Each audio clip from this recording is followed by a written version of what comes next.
There we go. So welcome, Autumn, and I'm going to turn it over to you. Okay.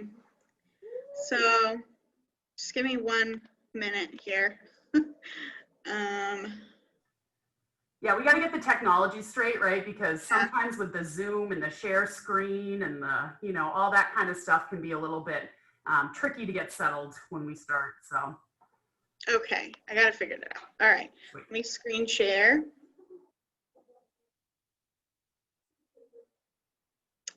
Can you see my screen? Yes, looks good. Can. Okay. All right, so the first part of this, I was hoping we could watch some of these narrated virtual tours, and then just about 20 minutes of that, and then we can move over to the actual 360 view of the museum, which is like this, where we can actually move around in the museum like we are there. So this is the informational bit, because I am not a good museum tour. I do not know enough about the Smithsonian Museum, so I will let them talk about it. Awesome. So I think we'll start with this one. This one was more interesting. Let me know if you can't hear it too.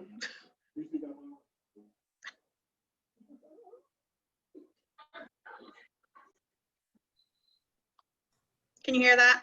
We can't, no. Oh, no.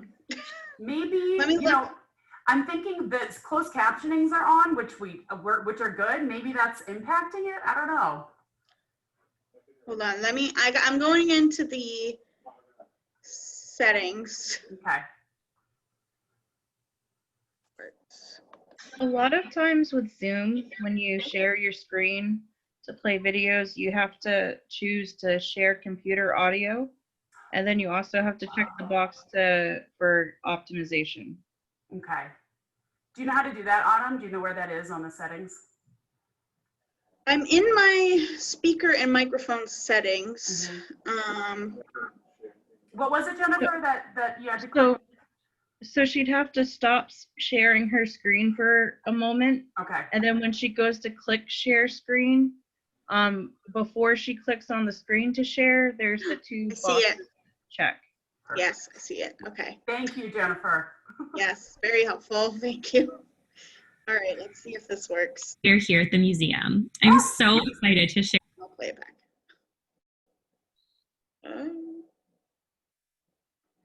That's full screen.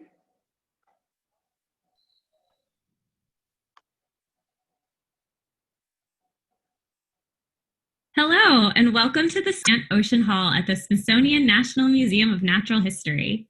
Thank you for joining us on this virtual tour. My name is Megan, and I'm an educator here at the museum. I'm so excited to share some of the hall with you today. To get things started, we stand here in the center of the Sant Ocean Hall.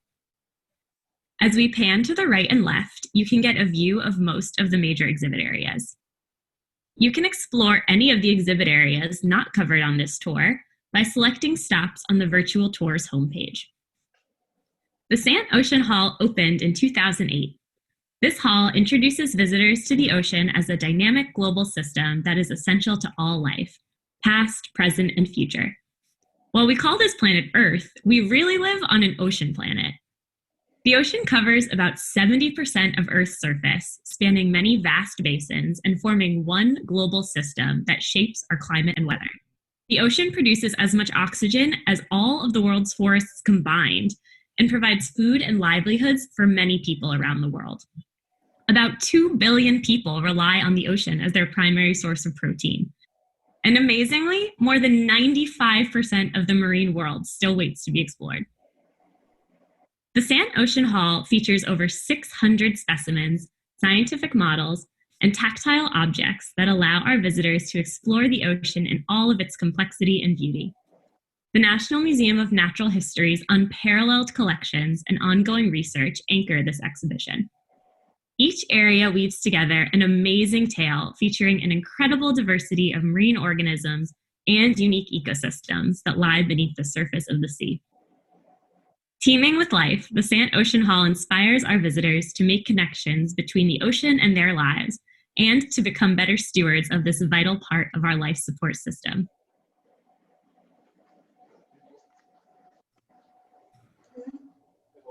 I just got to throw this out there. Did anybody else hear that statistic that we haven't explored over 95% of the oceans? Did I hear that correctly? Right? I audibly gasped. Right? Oh my Yup. goodness. Yeah, you guys are behind. Ocean scares the shit out of me. Like, Right? we haven't explored as much as we think, and there's so much of it we just don't know. And I'm like, no thanks. There's stuff down there that I just don't want to see. Right? Oh my gosh, what a thought. Oh, very cool though. This is great. We're so focused on exploring space and everything, but Right. honestly, Yep. Haven't A lot of explored it- Mars. A lot of it we can't even bring to the surface without it looking completely different or exploding because of the pressures. So Yeah, and it goes to the saying that we can't send anything down there, because even machines that we can make, they just crash Yep. under the immense pressure that the ocean has. Someone's telling us not to do this, but we just keep trying. That is I'm not ready. Oh my gosh. Oh. all right, here's the next one.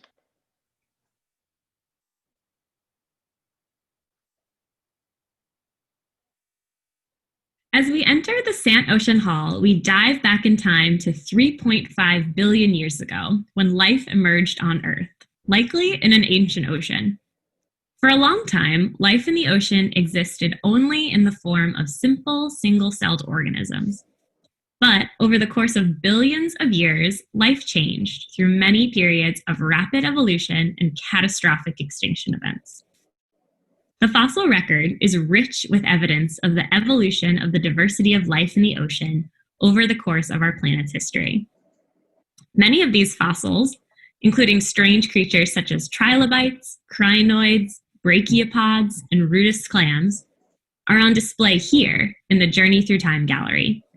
But perhaps the most striking specimen in this gallery is directly in front of us now, the jaws of the mighty Cercaricles megalodon, more commonly known as megalodon, the largest shark to have ever lived.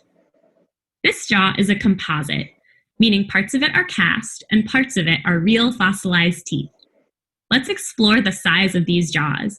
They're about 5 feet tall and 3 feet wide. As we zoom in on the teeth, look for the serrated edges. The largest of these teeth are 7 inches. With them, the megalodon could tear chunks of flesh from almost any prey, including whales, seals, sea turtles, fish, and even other megalodon. It has been estimated that the bite force of the megalodon was up to 40,000 pounds, which would make it the strongest bite in the entire animal kingdom. And like modern sharks, megalodon grew and shed thousands of teeth over the course of their lives.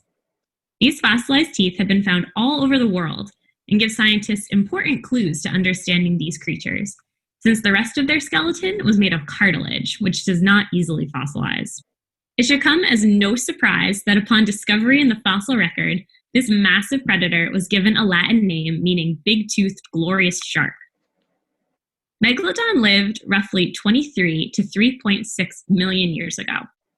They are believed to have been about 60 feet long and weighed up to 50 tons, about 3 times larger than a modern great white shark, and the size of 4 school buses.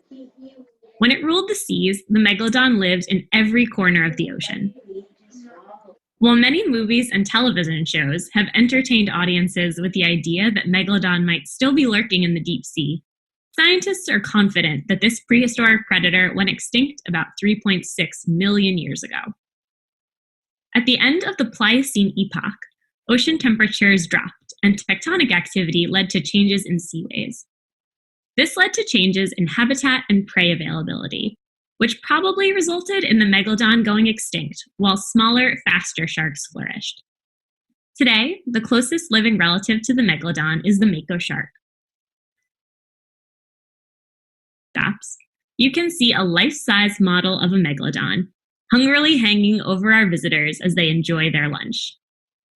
This megalodon model is about 52 feet, the estimated size of an adult female. You can learn more about the megalodon by checking it out at ocean.si.edu.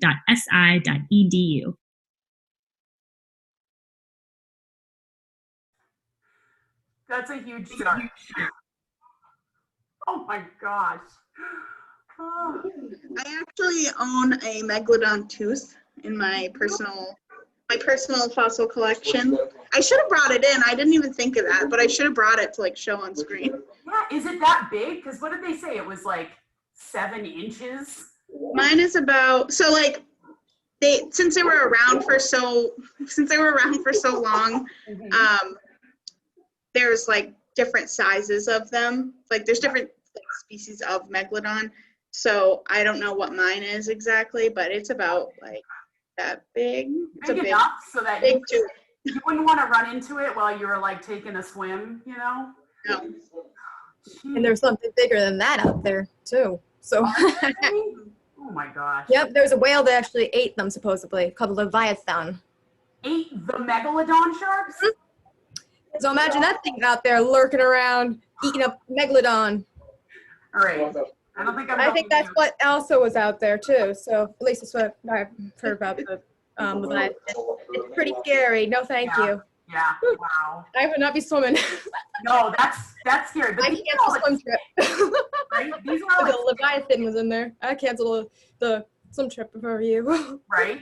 These are all extinct, though, for the most part, thankfully. Well, not thankfully, but you know, we won't have any megalodons. All right, what's the next one here, Autumn?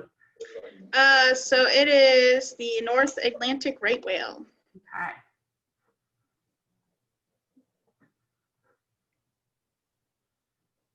Hanging from the center ceiling overseeing the visitors of the museum is Phoenix the North Atlantic right whale, the ambassador of the Sant Ocean Hall. This life-size model is 45 feet long and 2,300 pounds and is based on a real whale.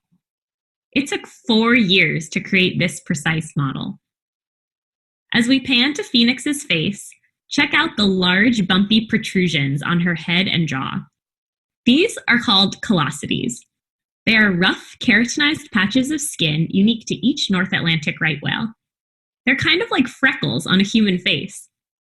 Scientists can use these callosities to identify individual whales in the wild when doing population surveys.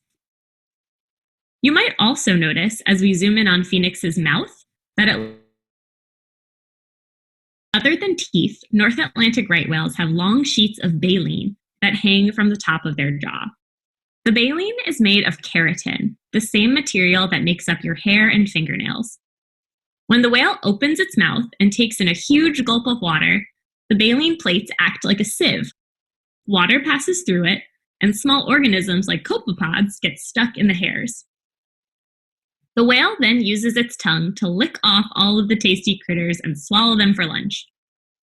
While it might seem unlikely, the largest animals in the ocean, baleen whales, eat some of the smallest, zooplankton like copepods and krill. In a single day, a North Atlantic right whale might consume up to 2,600 pounds of food. North Atlantic right whales have 225 baleen plates on each side of their mouth, the longest of which are about 8 feet long. But now that we know a little bit about North Atlantic right whales, who was Phoenix, and why was she chosen to be the star of the Sant Ocean Hall? Phoenix was tracked from the time of her birth off the coast of Georgia in 1987. She is so named because in 1997, she was able to escape a life-threatening entanglement with fishing gear. As we zoom in to view Phoenix's right lip, you can see some white patches. These represent scars that Phoenix bears from this experience. Like the rest of her species, Phoenix spent her life migrating seasonally along the east coast of the United States, moving between calving grounds off the coast of Georgia and Florida and feeding grounds in the Bay of Fundy. Phoenix gave birth to 3 calves and is the grandmother of at least 1 whale.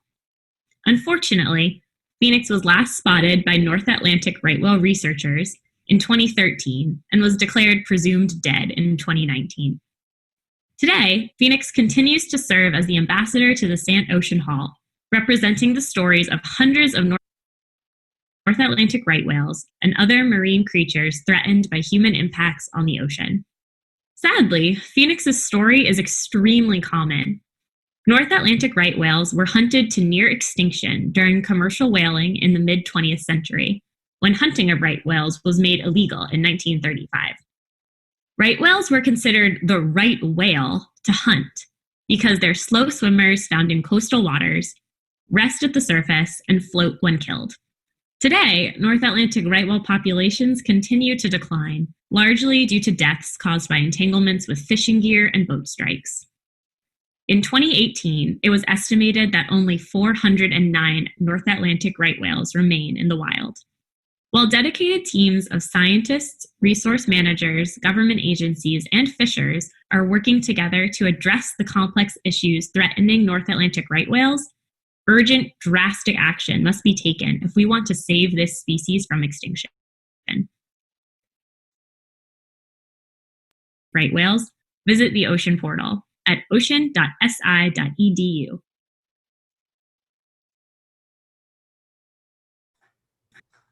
That is really intense. I don't know, listening about like the threats, right?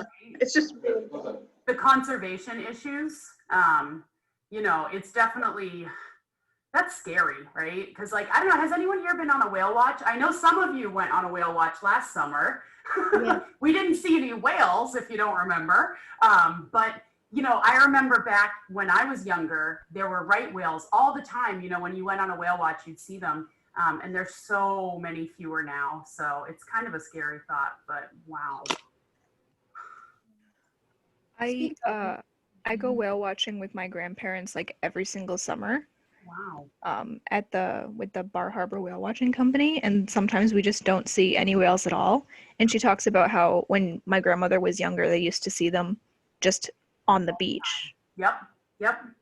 Speaking about whales, I just noticed how the unique pattern on the right whale is a lot like the humpback whale's tail. Yep. And the patterns on the whale sharks, identification marks. Yeah. I didn't realize, actually, Jenny, I didn't realize that that was like the same kind of thing, right? Because, you know, on the whale's tails, right, the humpback tails, they have the different, they're like fingerprints for the whales. But yeah, I think that's really interesting. Yeah. Identification marks is how you can tell them. Also, like in finbacks, there's a certain way they can tell which one's which. Yeah. Like certain ways their fins are. They're amazing. We got to see some of the finbacks up in when we went up to Canada in the what do you call it? I'm just drawing a blank. Okay, Campbell. Yeah, Campbell. We go there almost. Campbell, yeah. We went there almost every year, and we went out whale watching on a small local whale watch. Cool. And they bring you over. They're also part of a whale rescue mission. Oh, team, wow. and they work with entangled whales and stuff. Yeah. Well, we But need their more of members that, actually right? got killed in the process of saving a whale. Yeah. Wow. That's intense. That is so intense. All right, Autumn, what's next up here?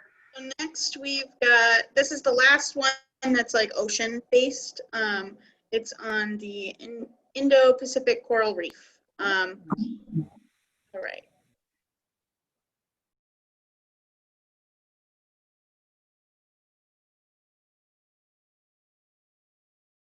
Is the Indo-Pacific coral reef. The Indo-Pacific is often referred to as the Coral Triangle because this region of the world is home to over 500 species of reef-building coral. This is one of only 2 living exhibits in the entire museum and features a wide variety of marine species representing the diverse and complex community on a coral reef, including about 60 species of coral. This tank, installed in 2008, is approximately 1,600 gallons. As we take a closer look for some of the amazing creatures that call this exhibit home. To the left is a relatively large blue fish with a small mouth. This is a flamingi tang, also known as the big-nose unicorn fish. And who do you see who is hiding just under the coral? It is the famous orange and white striped clownfish. We can find some other species of fish in the tank as well. Some species you might see are yellow tangs in the bottom right tank, and a pajama cardinal fish in the middle of the tank. Along with many different species of fish, this tank is home to marine invertebrates, or animals without backbones. including sea urchins, brittle stars, and a giant clam. Coral reefs, while covering only about 1% of the Earth's surface, support about 25% of marine biodiversity, making them hugely important. But unfortunately, corals around the world are suffering due to stresses like pollution, trampling, ocean acidification, and ocean warming due to climate change. While they may look like rocks, corals are actually unique, fragile invertebrate animals. Within the bodies of the corals in this tank live tiny plants called zooxanthellae. While corals are carnivores that can feed on small animals, organic particles, and even some tiny fish, up to 90% of their energy needs can be met by these plants. Because of this, many of the coral species that build reefs like to live in the warm, tropical, clear waters of the Indo-Pacific or the Caribbean.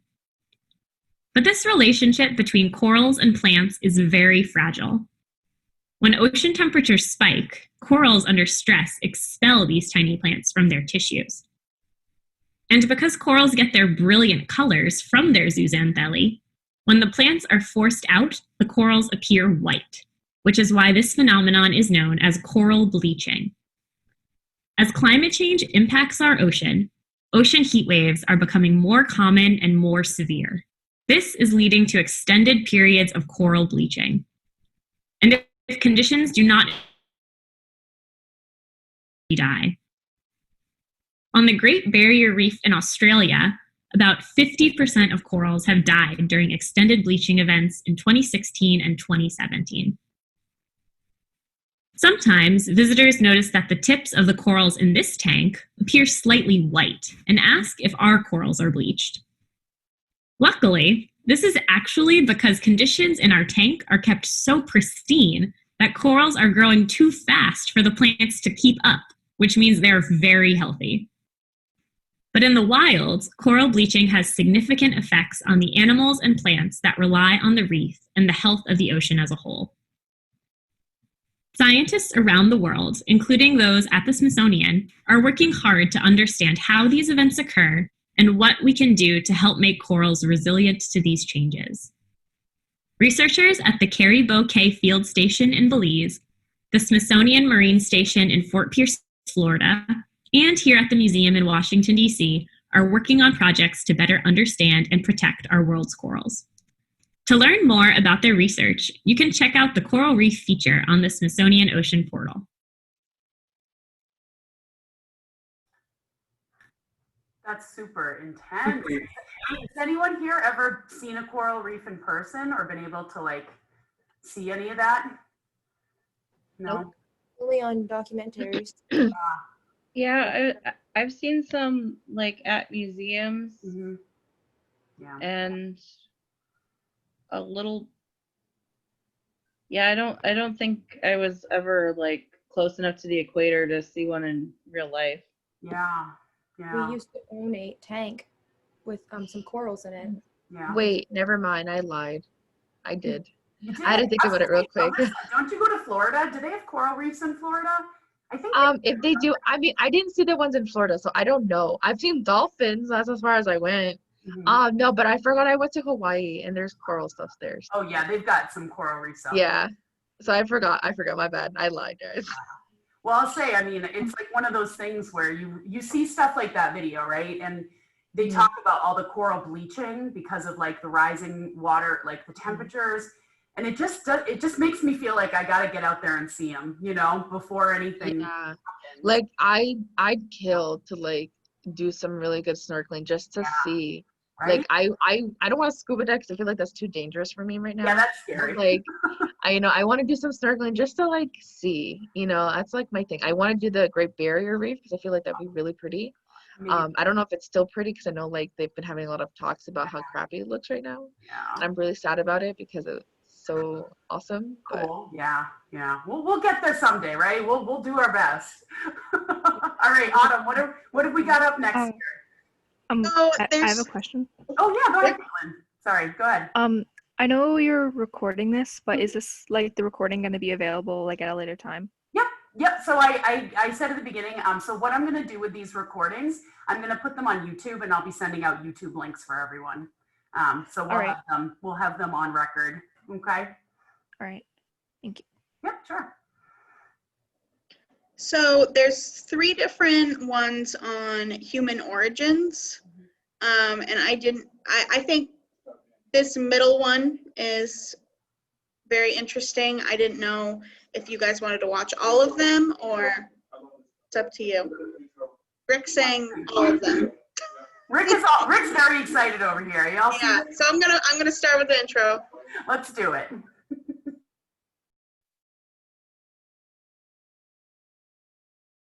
Hello, and welcome to the David H. Koch Hall of Human Origins at the Smithsonian's National Museum. Thanks for joining us on this virtual tour. My name is Dr. Brianna Pobener, and I'm a research scientist and educator here at the museum. As a member of the core team that developed this exhibition, I'm so excited to share the hall with you today. Who are we? How did we become human? Who were our ancestors? What were their lives like? And how do we know? The museum's groundbreaking Hall of Human Origins, which opened in 2010, explores these universal questions. It offers visitors an immersive, interactive journey through 6 million years of scientific evidence for human origins and the stories of survival and extinction in our family tree. It also shows how the characteristics that make us human evolved against a backdrop of dramatic climate instability. The story begins 6 million years ago on the African continent, where the earliest humans took the first steps towards walking upright. Early humans eventually spread to the rest of the world as they adapted to new environments and climates. There have been nearly 24 species of early humans, with multiple species often living on Earth at the same time. All of these species are now extinct, except for our own, Homo sapiens. A rich mosaic of physical traits and behaviors define us as modern humans. These traits and behaviors did not evolve all at once. Becoming a modern human, as we see in our own species today, took millions of years. This incredible story is told through nearly 300 objects, both original fossils and artifacts, some of which are from the museum's own collection. The exhibition is based on decades of cutting-edge research by Smithsonian and other scientists, and is the result of an international collaboration with over 60 research and educational organizations and over 100 researchers from around the world.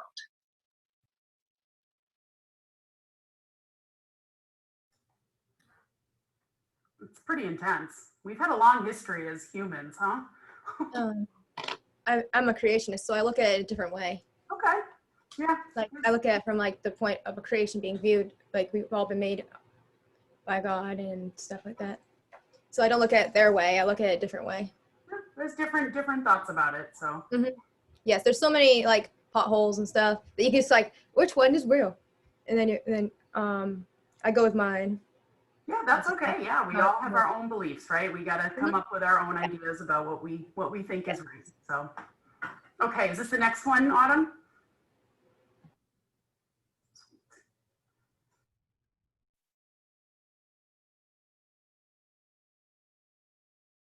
In a central display at the crossroads of the hall,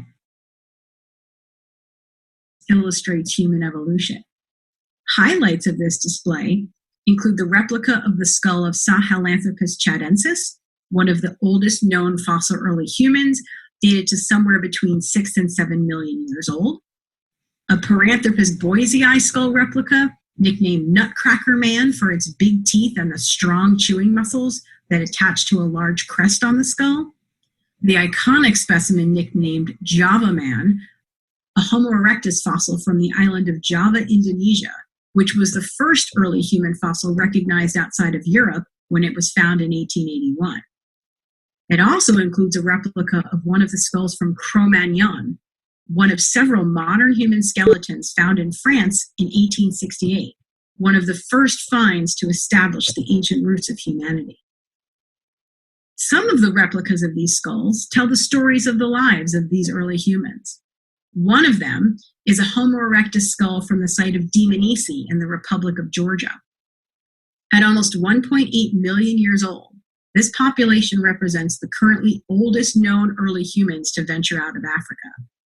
He's nicknamed the Old Man of Dmanisi because most of his teeth fell out a few years before he died, leading his jaw to deteriorate. He could not have chewed his own food. His group must have taken care of him. Another is from the species Homo heidelbergensis, called Kabwe after the site in Zambia where that skull was found in 1921. This skull was recently redated to about 300,000 years ago and is one of the oldest known to have tooth cavities, which occur in 10 of his upper teeth. He may have died from an infection related to dental disease or from a chronic ear infection. So far, fossils of more than 6,000 individual early humans have been discovered, and nearly 24 species have been identified. To help make sense of this complex history, visitors can access several innovative digital interactives to compare anatomical features of modern humans with those of our ancestors, to find out how researchers distinguish one species from another, and to explore various possible human family trees or phylogenies, which are hypotheses about the relatedness of early human species. In this area, you can also see a few of our How Do We Know displays. This thread, which runs throughout the exhibition, is about the process of science and shows our own scientists with orange speech bubbles explaining not only what we know, but how we know it. Here, in one example, our research associate, Dr. Matt Tacheri, explains that we know these skulls are from different species of early humans based on their features, such as the size and shape of the brain case, face, and teeth.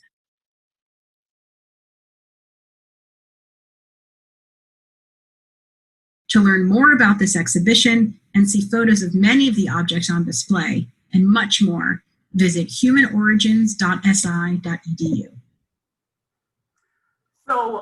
So can we talk about these teeth for a minute? Yes. Did you guys notice that whole time, like when they were coming close up in the video, it was like this person had 10 cavities and then they talked about it a little bit.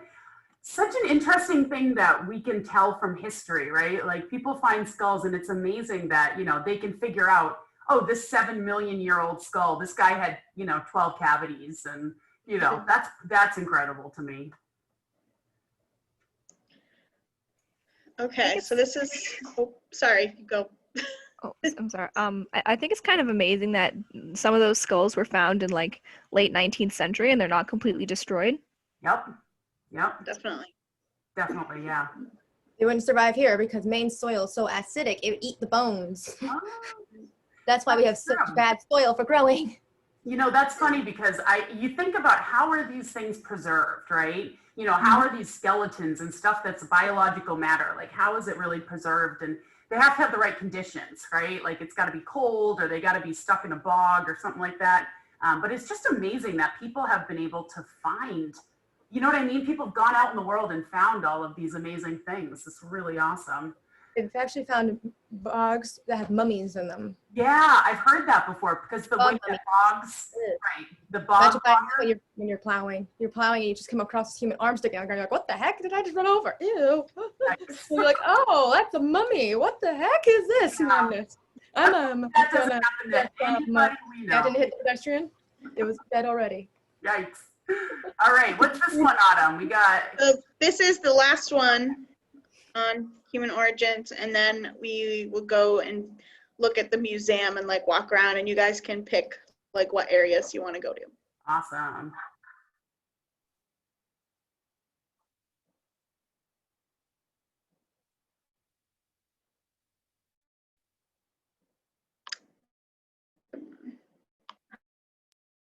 Human species look out from the central part of the hall. Artist John Gurchie spent 2.5 years constructing the heads in this exhibit, using the latest forensic techniques, fossil discoveries, and his knowledge of ape and human anatomy to build up muscles, fat, and glands. All the heads are cast in lifelike silicone, with the skin tones based on typical pigmentation in the latitude where that species lived. They're all based on a single early human fossil skull, and they are set at the height that each species would have stood, depending on whether the skull being reconstructed is a male or female. Let's visit a few of them. Here's Australopithecus afarensis. This adult male reconstruction is of the same species as the famous fossil skeleton from Ethiopia nicknamed Lucy. He had a flat nose, strongly projecting lower face, and other ape-like features. He did not have a large brain, although his species might have made stone tools on rare occasion.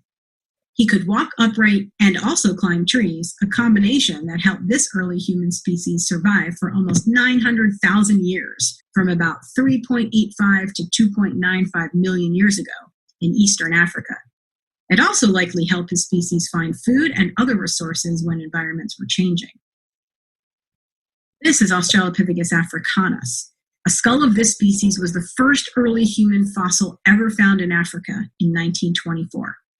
Found in South Africa from about 2.7 to 2.1 million years ago, and often found alongside animal bones, Australopithecus africanus was once considered a killer ape. Now we know that members of this early human species were sometimes eaten by predators. Living together in groups helped these early humans protect themselves. The expression on her face may look like a smile, but it might also be what's called a fear grimace that we also see in other mammals. Over here is Homo erectus.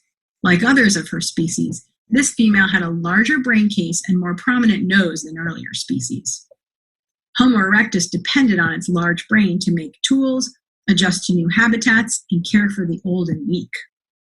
They butchered animals using simple stone tools. The ability to eat meat from large animals helped the species survive as it spread to new environments. This is the longest lived species on the human family tree, spanning from about 2 million years ago to about 143,000 years ago. More than 6 times longer than our own species has been around. Homo erectus fossils are found in Africa and Asia.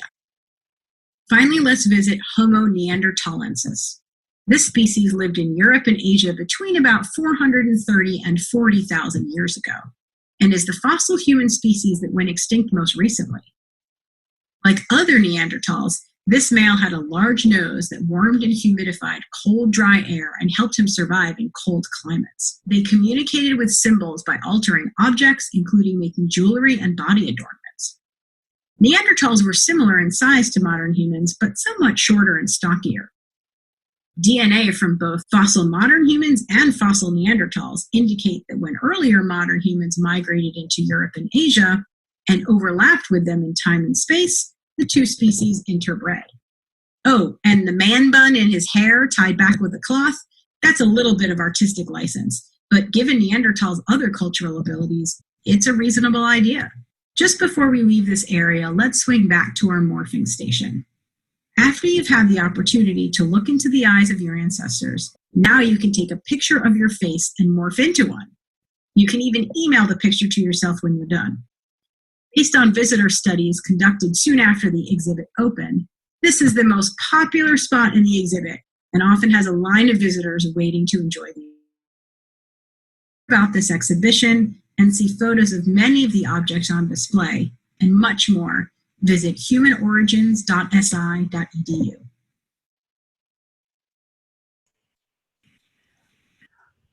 Who's surprised that that face morph thing is the most popular exhibit at the museum? That, I don't know about that. That seems a little strange. Yeah, it's kind of weird. It's like they're trying to replicate your own face, basically. No, it seemed like it's like some kind of a program that turns, kind of like a filter, right? Snapchat, all the kids use that, right? You got filters. It sounds like it's something like that, right? Like it filters you to make you look like a Neanderthal. I don't know. Very strange, though. I would like to draw a connection real quick to there's this video game called Ancestors: The Humankind Odyssey, where you play as early humans and you develop different skills and try to evolve into a modern human. And you go over about 10 million years in the course of your game. And I've been absolutely obsessed with that game lately, and I recognize a lot of the species names from the game. And to answer the predator question, like birds back then, eagles and stuff, were about the same size. They were able to like pick them up, as you saw how small those early humans were. saber like cats and stuff, their descendants and relatives, big cats would have been very prevalent, especially in Africa. Yeah, that's what I was thinking. The big cats. That was my Um, instinct. That they'd be cats. Yeah. about that, they actually found a skull with 2 holes in it from a leopard, Wow. because leopards have a very powerful bite, like jaguars do. They pierce your skull with their bite. Oh my gosh. So that was from the bite? Uh-huh. And they found a skull in a trench area, like in a cavern area, and they found out that it was actually a leopard tooth bite Wow. that had killed that early human. That's intense. Wow. Imagine that. Next time you see a big, nice, pretty little leopard, say, "Oh, you're so gorgeous," and then you realize, "Oh, you can crush my skull in a few seconds." Oh, yeah. Leopards are super cats. dangerous. Yeah. Don't mess with a leopard, man. They're Yep. very sneaky. Very sneaky. So what are we doing now? We're looking at, okay, do we need to visit the cafe and the bathroom, guys? I don't know. Does everyone need a bathroom break at the museum here? You never know what exhibits they might have there. Right, that's true. You're right. Sometimes we have stuff. I just clicked on the cafe as a joke, and then this showed up. So Megalodon, isn't it? Can we see the fossil section? yes. So let's just take a look at the map real quick. Yep. Don't get lost, everybody. I know. Together. Does it have a "Where are you now" on the map? Sorry, I had to tell them all to be quiet. Stop being so rowdy in there. Okay, so let's see. This is where we started. This is the entrance. Okay. Let's click. So that's where we got the big elephant. Okay. And then if we go over here, looks like this is animals. So like mammal hall, Yep. Africa. Yep. Let's see what else. And then this is where we saw some of the videos on the human origins section. And then this is the ocean exhibits in the middle here. And then this is African Voices. I'm not sure what that is yet. And then I think this is all fossils. So let's see, where do you think we should? I don't know, Kat, which fossils are you interested in? We can go to the main entrance. Yeah. What kind, like the I don't know. I don't. What kinds do they have? Right? So here's the entrance. Okay. And if you want me to zoom in on anything, let me know. See, that's where we just came from. Oh, I see. Okay. Well, if you're ever conflicted about which direction to go, always go right. I agree. Let's go right. Okay, let's go. Oh. Yep. No, this is definitely fossil. Look at that thing. What is that? Is that a horse? It looks like it, doesn't it? I think it's a T-Rex, or not. It can't be a T-Rex, but like what? Probably like one of those plant eaters. Yeah. Stand up on their hind legs and. It looks like a plant eater from the jaw and the teeth. Have like longer. Elephant. It says, Oh, it's an elephant. Wait, that's an elephant. That explains it. It is a plant eater. I was right. It's a plant eater. They literally, in the video game I was just talking about, they have a version of that elephant with the 4 tusks. It looks so strange with skin. Really? Like 4 tusks. It's insane. It's terrifying looking. What was that? What was the name of that video game again? I'm just like, that sounds really cool. It's kind of like it's Ancestors: The Humankind Odyssey. It literally just came out. It's from an indie studio, but it's like really ambitious and a really good game. Yeah, that sounds awesome. That sounds wicked cool. All right, so that we've established that is an elephant. All right, so what is all of this? Oh my. Ooh. Okay. Is that So these look a little smaller, but it says the costs and benefits of living large. What does that mean? The first, it says a hippopotamus-like rhinoceros. Okay. I think that might be this big one right Probably. Ooh. It looks like it's a. That looks like a stegosaurus or something. It's got the plates on it. Stegosaurus or something like that. I can't remember the name of it. Sorry. Yeah. It's like one of the ones that had the spine on their back. I don't think that's a stegosaur that had the spine like that. The stegosaurus have like plates. Yeah, it looks like these are all different kinds of early, like, rhinoceros. It's all the same species. Yeah. Okay, I get it. Well, they're Oh, all different species, yeah, it has the but little they're the chart. same. They're the same, like, type of animal, but they're all different species.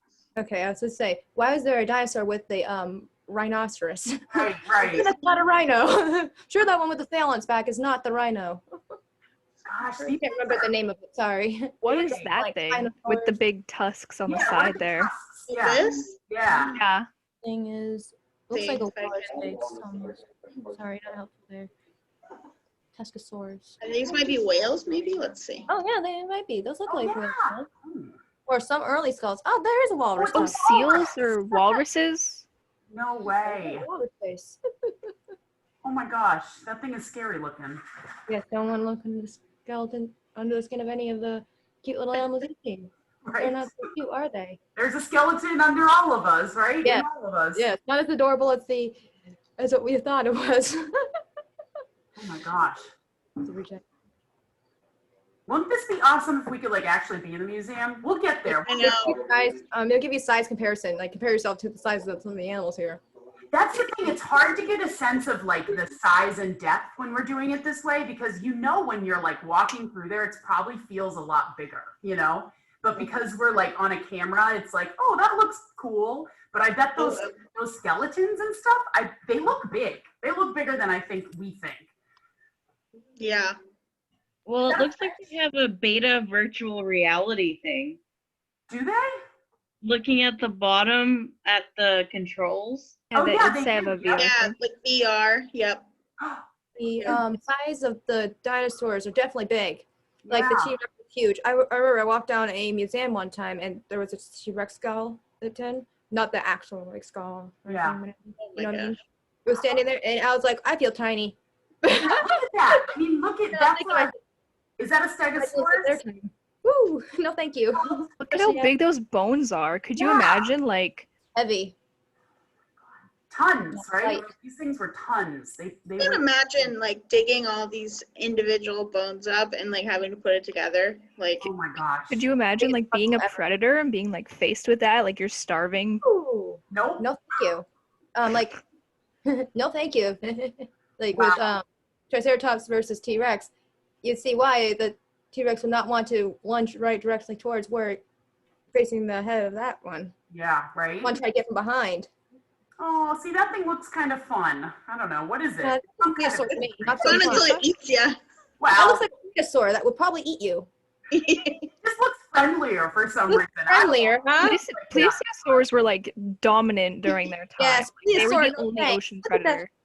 Gate Behind and there. sock. You think that's cute now? I don't know about you, but that does not look very friendly to me. Fair enough. We've gotten closer. I'll change It's my not mind. friendly anymore, is it? Oh, it's so friendly from a distance. Looks like a dolphin. And then you approach it and you're like, oh dear, that thing's gonna eat me. Wow. Dinosaur, no. Oh my gosh. Can you imagine though? I mean, so were humans alive? Humans were not alive when the majority of these things were alive, right? Like, In my creationist view, they were. right. Yeah. And they actually there's actually paintings of dinosaurs on cave walls. Interesting. So, And some of the actual facts, like there's actually some records of dragons that I consider Huh. dinosaurs because we came up with dinosaurs like in the 1800s. So interesting. think about it this way: they were actually the dragons of the day. Gotcha. mighty Well, so that's one perspective, right? You know, I think it's important though too to think of it like from the evolutionary standpoint, right? Like according to the research that the scientists have done, were humans alive at the same time based on, what the scientists have found? I don't think they were. I think that's in a debate group. we didn't literally. walk with the dinosaurs, according to the science. So it's just interesting to be able to see these things and just imagine, like just seeing them and seeing how big they are. And oh my gosh, this is, There are some changes coming to science, though. yeah. Like, I'm not a creationist, but Mhm. myself personally, but Mhm. it does seem like dinosaurs were alive at the same time as people. Mhm. Because like she was saying about the cave drawings and stuff like that, And so a lot of the people who are studying the different temples and everything, I mean, the pyramids and all the different similar sites, Yeah. it's starting to seem more and more like there was more overlap. Sure, I think that's And, actually a good point because there's so much that we don't know about history, right? I mean, we weren't It's- there, we didn't live through it. And so as, archaeologists work to try to figure out, how to time things and, how to date them and stuff like that, I definitely think that, there are a lot of things we don't know, right? Like we think we know, how long ago these things lived and when they lived together or didn't. But I think, as the science moves forward, we'll continue to find and discover different things about our history and our past that we may not have, been aware of before. So this is so awesome, Autumn. This is really great. I'm actually really like pumped to go. Where is this museum, Autumn, by the way? I think it's in Washington. Hold on, let's do a quick Google search. Yeah, I was gonna say, I think it's in Washington, right? Yeah, the Smithsonian, that's in Washington, D.C. Yeah. Okay, that's what I thought, but. Yeah. Well, I mean, And it's so big, like this is only one little section of the first floor. There's also a second floor. Like we definitely won't even be able to get to most of it, but this is free for anyone on the internet. So I'm gonna copy this and paste it in the chat for you guys to I was just going to ask you to do that. Yeah, and what I'll do is I'll send this out I'm going to send out an email tomorrow to everyone in Trio with just some information. I'll make sure I include the link in here too. So if you want to go ahead and explore the second floor or, more of the first floor, you all can be able to do that. So this is really, really cool though. I'm really just impressed by what they've been able to do virtually to give us, the ability to kind of see and get a sense for some of these really cool things. So it looks like we are just about at 1 o'clock. That flew by, man. That hour, that seemed real fast.